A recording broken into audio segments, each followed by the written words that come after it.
Good morning बच्चों। आज हम एक नया चैप्टर शुरू करेंगे जो है धातु एवं अधातु। धातु यानी मेटल्स और अधातु यानी नॉन मेटल्स। इन्हें अच्छी तरह से समझने के लिए सबसे पहले हम देखते हैं कि इनमें ऐसे कौन से भौतिक गुण होते हैं। भौतिक गुणों का मतलब होता है जो चीज़ हमें दिखाई दे रही है।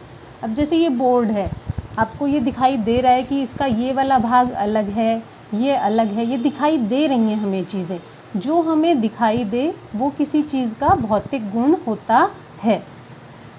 तो धातुओं का सबसे पहला जो भौतिक गुण है वो है कठोरता। कठोर, जैसे अब यहाँ पर देखो ये बोर्ड का जो ये बॉर्डर है ये धातु का बना हुआ है, कठोर है ये। इधर देखिए आप, यहाँ पर मेरे पास बहुत सारी चीज़ें हैं। यहाँ आप देख सकते हैं कि जैसे ये एक धातु है, ये मैग्नीशियम रिबन है, मैग्नीशियम धातु है, मैग्नीशियम रिबन। तो ये कैसा है? कठोर। ये धातु का बना हुआ है, अंगूठी सोने की बनी हुई है, तो ये भी कैसी है? कठोर। लेकिन अधातु जो होते हैं, जैसे ये पेंसिल का सिक्का है, ये आसानी से टूट सकता है, ये उतना कठोर नहीं है।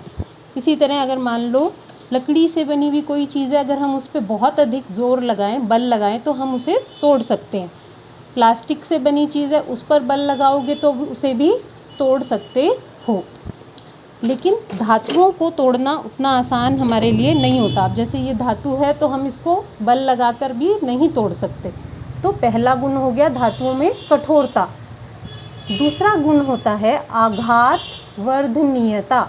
आघात वर्धनीयता, आघात शब्द का मतलब होता है किसी चीज़ पर प्रहार किया जाए, और वर्धनीयता मतलब होता है कि वो फैल जाए।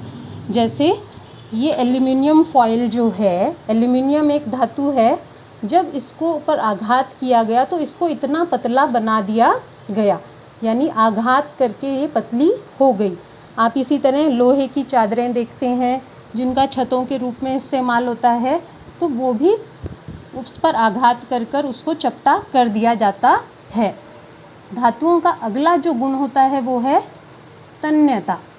तन्यता का मतलब होता है कि इनसे हम एक लंबी तारें बना सकते हैं। जैसे आप यहाँ पर ये देख सकते हैं कि पतली तारों में धातुओं को खींचा जा सकता है, लंबी पतली तारों में इसको खींचा जा सकता है, जबकि अधातुओं में ऐसा नहीं हो सकता।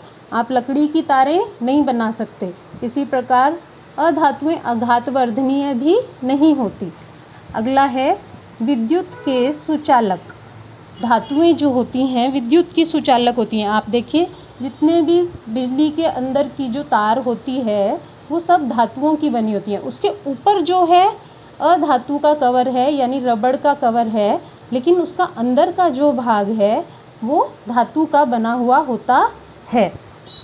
इसी तरह ऊष्मा की भी सुचालक होती हैं धातुएं, यानी कि जितने बर्तन हम बनाते हैं वो सभी धातुओं के बने हुए होते हैं। अगला गुण जो है धातुओं में चमकदार। धातुएं जो हैं चमकदार होती हैं। आप यहाँ देख सकते हैं एल्युमिनियम में एक चमक है। इसी प्रकार अगर हम मैग्नीशियम को देखें यहाँ पर, तो मैग्नीशियम में भी एक चमक है। और यहाँ पर देखिए सोना, सोना भी एक धातु है, इसमें भी एक चमक होती है। और लोहा जब शुद्ध रूप में होता है तो वो भी चमकदार होता है। ये जैसे ये धातुओं का मिश्रण है स्टील, तो इसमें भी एक चमक है। इसी तरह मैं आपको एक और धातु भी दिखाना चाहूँगी यहाँ पर, ये है जिंक। जिंक में भी ये देखिए एक चमक होती है, लेकिन अधातु जो होते हैं वो चमकदार नहीं होते। अगला जो गुण है धातुओं में वो होता है ध्वनिक। ध्वनिक का मतलब है कि ये ध्वनि उत्पन्न करती हैं जब धातुओं पर प्रहार किया जाए।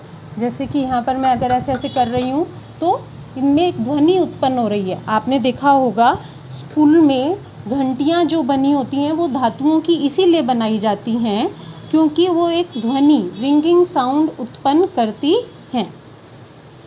आपने कभी नहीं देखा होगा कि घंटियाँ जो हैं अधातु, जैसे कोई लकड़ी या प्लास्टिक की बनी हुई हों। उसके बाद आप देखिए धातुओं के उदाहरण, इससे आपको बिल्कुल क्लियर हो जाएगा उनके जो गुण हैं। आप यहाँ पर उनको मैच कर सकते हैं। पहला है जैसे आयरन।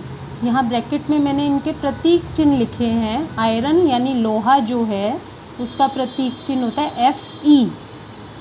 कॉपर Cu, कॉपर के आप देखो बर्तन भी होते हैं, लोहे के भी इसी तरह बर्तन भी होते हैं, और विद्युत की तारें भी जो हैं वो कॉपर की बनी हुई होती हैं।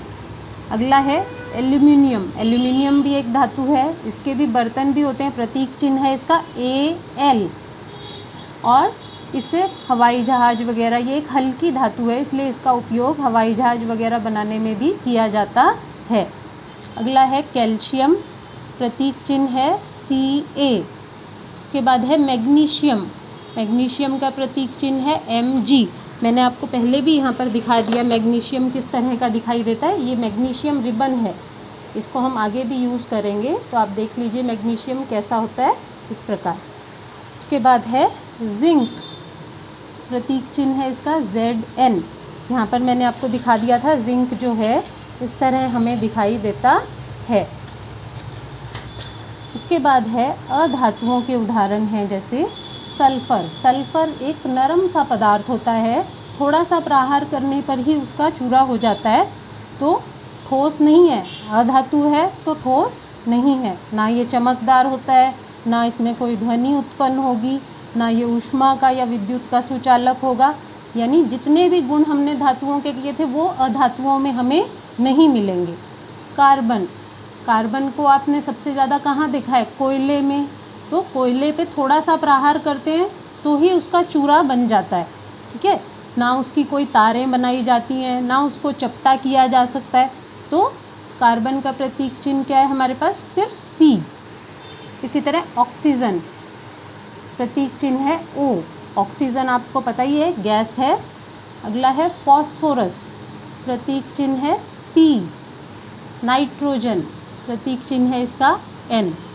आप इन सब के आधार पर जो पहले आपको गुण बताए गए हैं उनको कंपेयर करके देख सकते हैं और आपको क्लियरली समझ आ जाएगा कि धातुओं और अधातुओं में क्या अंतर होता है।